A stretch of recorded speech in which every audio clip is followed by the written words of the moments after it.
aging. Over 10,000 people are turning 65 every day. Is there a book? Is there a way that we cannot make it so difficult? I will tell you, there absolutely is. I have a phenomenal author, person, aging expert who is going to be joining me right after this brief moment from our sponsors. This incredible show made possible by our wonderful sponsors, Assured Senior Living, Love, It's What We Do, and Serenity Engage, where care connects. Now, a brief message from Serenity Engage. Serenity connects aging service providers, older adults, and their loved ones in a single network. Our web, mobile, and smart assistance products power the network that enables real-time, HIPAA-compliant communication, collaboration, and education. When we care together, providers increase revenue and lower expenses, older adults receive better care, and family has greater peace of mind.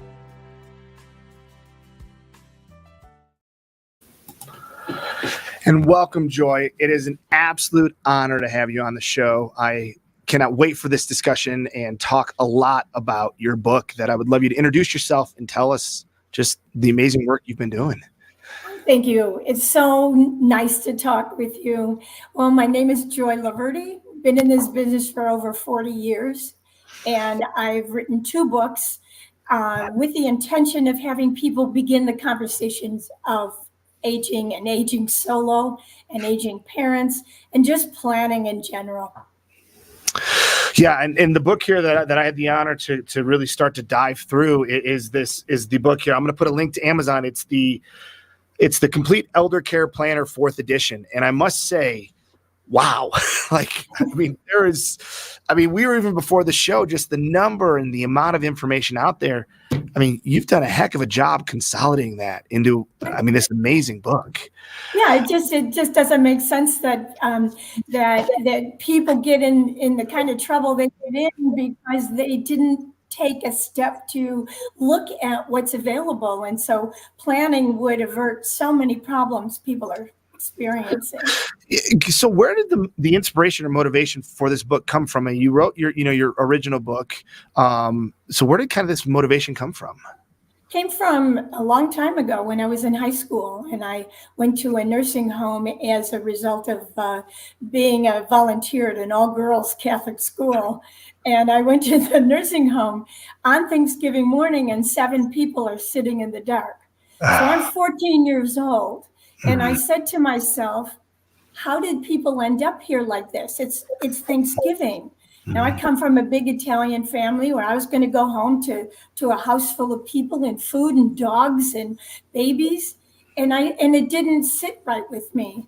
So my intention was, the first edition of the book came out in 1985, when people were not thinking about elder care, especially in the workplace. And everything has evolved, Francis, from there.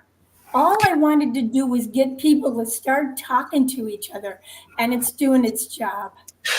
Most definitely. I can even, there's a couple sections that really resonated with me. And the first is your resource section. You have great links for ARP, all of the resources that are available that I think people don't realize. There are so many resources out there. And you did a great job of putting useful phone numbers and websites and even contact for some of those organizations, which I think is half the battle for most of the people I've connected with. Yeah. Now, the reason this book got updated now in the 4th edition is because COVID changed everything. So how we planned and what we planned for and who we planned for has absolutely changed in recent years. And I felt bad that people were buying the 3rd edition of the book, knowing darn well that all the resources had to be updated, all of the new information, everything changed.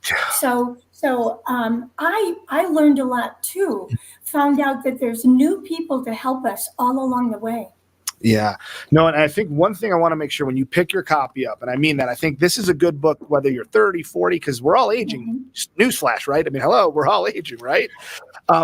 I love this. This is so early on in your book here. Don't read this book, use it. That is awesome. I just can't say enough. Like, that is what it should be.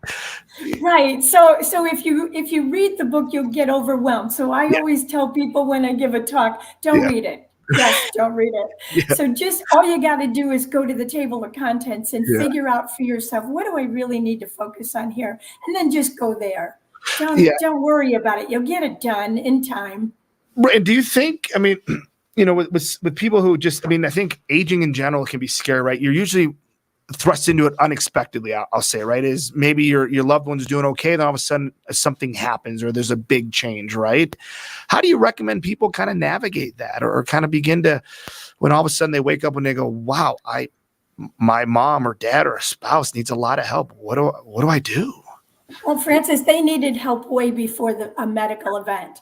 Okay, so there's two models. You could do the medical model, which is the one you described, get that phone call at 2 a.m, or you could start now and figure out how things are going financially, physically, socially, and otherwise. And these are conversations we can have so far in advance. It's not a medical model. Mine isn't a medical model. Well, I don't think you need a medical model. And I've talked to people, but I feel like for some of the people I've talked to, like, well, if I talk about it, it's going to make it worse. It's going to make it happen. Right? You've heard that, I'm sure, right? We can't talk about this stuff. It's not good. It's like, what? Yeah. The other thing is care is not a given in old age. I know plenty of old people, and I mean 95, 100, who are driving, they're working, they're fine. My mom was one of those people. She died in her sleep at 92 years old, but she had the can of spaghetti and the sauce, and she was ready to cook dinner for us the night before. So care is not a given. We're not planning for death and dying in a long, decrepit old age. We are planning for a quality of life no matter what. And do you think if people start, looking at that earlier, you probably could have a better quality of life as you age? I mean, do you think that if, you're in your 40s or 50s, you start understanding where you are health-wise or whatever that may be, emotionally, socially, that could set you up for success down the road? Yeah, because I don't see people who are sick to be any less than I am. And so quality of life doesn't change just because we get sick. We are still who we are. And that if we are taking a look at this from a point of view of a natural, holistic point of view, then even people in my life who have dementia, who have Parkinson's, I don't treat them any less. They have a quality of life because we took it upon ourselves to plan for a quality of life no matter what happened. And I think that's exactly. I mean, I think for me, my grandfather had dementia, my other grandfather had Parkinson's, and some of, it watching the family kind of be shocked by it, right? It was, you had two very strong, brilliant, men that were kind of hit pretty hard, with some pretty debilitating illnesses. And I think what I realized watching the family dynamics is it's okay to be upset that your loved one is facing this challenge, but don't lose sight that they're still your loved one, that it's not who they are. It's a part of who they are, right? And I think it's a person first living with whatever they're living with. And we can't lose that. Let's not define them by their diagnoses, right? Let's define them as the great person they are. Yeah, exactly. And we can do that if we put ourselves in their shoes and say, how would I want to be treated? And what would help me at this time? So planning is a two-way street. So let's say, I get this book and I'm in, I got kids, I got parents, I got all this stuff. How would I best use your book here? Is it for me to write my own aging experience, or is it for me to sit with my spouse or my parents, or how can I best use this to make sure the whole ecosystem moves forward? Okay, so this book was written for you, the caregiver, or the potential caregiver. Okay. It is for you to savor, for you to figure out what. This book was written for the caregiver, and including, I'm constantly taking care of your well-being while you are looking ahead and planning for someone else.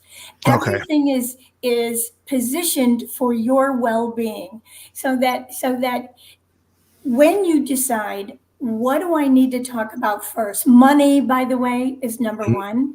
Oh, Then it's from your point of view. How can I protect my future financial well-being mhm. as I go forward and look at the people that I'm planning to talk with Okay. regarding their future financial well-being? But you come first. Interesting. So, and let me ask you this: are you seeing, especially eldest daughters typically, right, take the brunt of the care? Correct. I mean, that's the stat I keep hearing. The people I interact the most with. Do they see a financial hit when they become that primary caregiver? Only if they're not well informed. Okay. And this is why planning comes into place. They are dipping into their own pockets when they shouldn't be. Okay. They need to go to the financial planner first. They Mhm. need to go to Medicare. They need to go to Medicaid and find out how do I not dip into my own pocket? There are Right. plenty of ways to avoid a financial disaster for the caregiver. It's just that people don't know it. That's what's all in the book. I No. just can't say it enough. No, that's great. I think that's a really great takeaway is, you've got to protect yourself financially Yes. first, begin to look at how you don't all of a sudden negatively impact your finances, because that's only going to perpetuate down your path and add more stress and more problems. Right. And you potentially disqualify your elders for Medicaid. Oh, that's So, right. Because I mean, you're just screwing everything up because you're not informed. So getting informed is the answer. and so this book sounds like it'll be great for even if I'm a child worrying about my parents or a spouse worrying about my spouse, but like Right. a husband worrying about their wife or whatever that may be, from a spousing situation. That this book would be good for that person. So I want to reiterate, this is for the caregiver. So there's That's some right. really good things in here for you first to be as the caregiver. I want to kind of you have an interesting thing here about a change agent, that you put in here. I kind of want to dive a little bit into where did that come from, this idea of change agent when you're talking about caregiving? Well, first of all, what's new is this world of solo agers. Mhm. So we will be approaching caregiving from a point of view that is, let's say, we're not legally protected. And Ah, so as a change agent, we must proceed as though we're breaking new ground, especially with the LGBTQ plus community. mhm. We're going to be looking for support systems that may not exist. So we have solo agers and people who are not related now that we're now all aging together. You mentioned spouses. We will have partners. We will have friends. Mhm. The change agent comes in that as we go forward, we're going to find out that there are no support systems in place to help us. That means that instead of getting angry and instead of trying to you work against a system that doesn't work for us, Right. we are going to be the ones that are going to be asking questions that cause change. I love that. I think you brought up a really great point, is the LGBTQ plus, right? I mean, I think that's an area that, we definitely have to take head on and start looking at the system, right? And I think we've got to also acknowledge that maybe the system we have isn't the best system. How can we use change agents, right, to create this system that really benefits all? And this aging experience is not one to be fearful of, but look for joy, right? Joy in aging it's got to be a talk. Right. And I think that as we go forward, especially with the boomers, we will age our way. Yes. So as our own experience as caregivers I can't tell you how many times I hear people tell me I'm not going to do it the way my parents did it. Mhm. And so they're already breaking new ground, and we have to continue to do that. I can give you so many examples of like how they're planning, their old age. They're moving into communities and they're walking in the door and saying, I'm not going to stop working. I want to work here. How can you put me to work? Right. Oh, I So, think that's beautiful. I think that's, yes. I mean, just because and I think too often we assume when someone moved into a community for whether it's assisted living or memory care, that was it. they're there to just sit there and be taken care of. That is a fallacy. I mean, the more purpose someone has in their life, the better their experience is going to be. And yes, that purpose can be different for all of us, but we've got to listen to that person. What do they want to do? I got to give you a great example of that. I have a friend in early stage dementia, and she moved into a community simply because she's a solo ager. She knows she cannot continue to live on her own, but she's a computer whiz. Okay. So when she moved in, she said, I want to teach other people here at the community how to use the computer.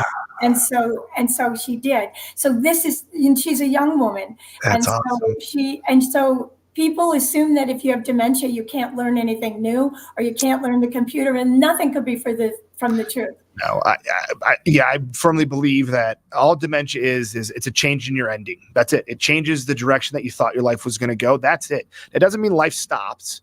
Doesn't mean you can't go out to dinner. Doesn't mean you can't go work out or go on a hike, or, it doesn't mean any of that. It's what society have to stop doing. We've got to stop, putting this person in this little box and say, oh, you've got dementia. I'm sorry. It's like, well, no.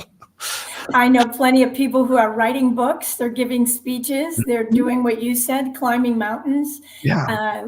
Again, we're breaking new ground, and we have to continue to do that. So obviously you've done amazing work with your planner here, your guidebook here. I mean, this is phenomenal.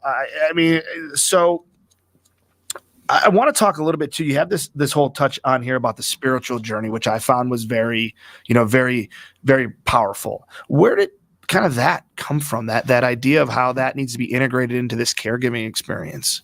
Spirituality has a different definition for everyone. So it's not about religion. Right. It's just a philosophical way to approach any situation.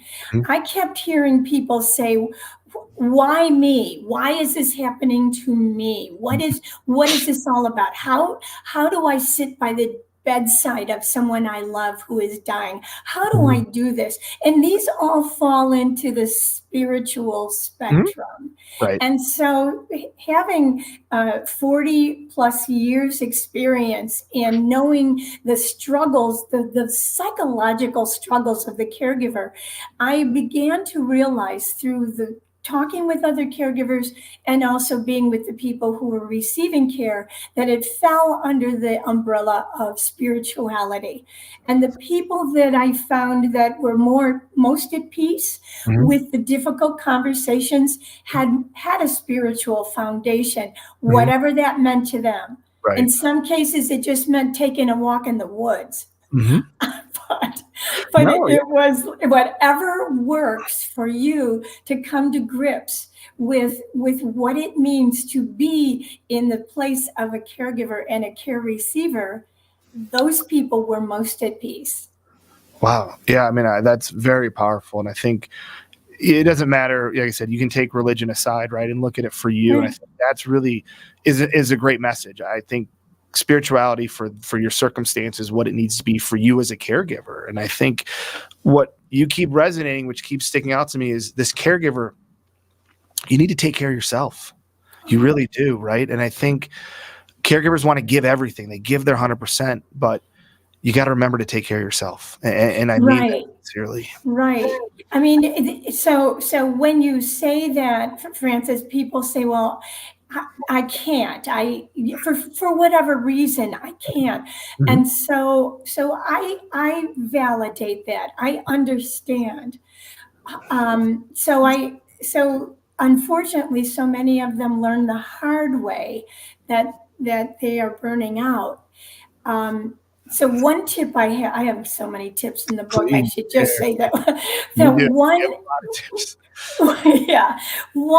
one in particular has to do with how we talk to ourselves.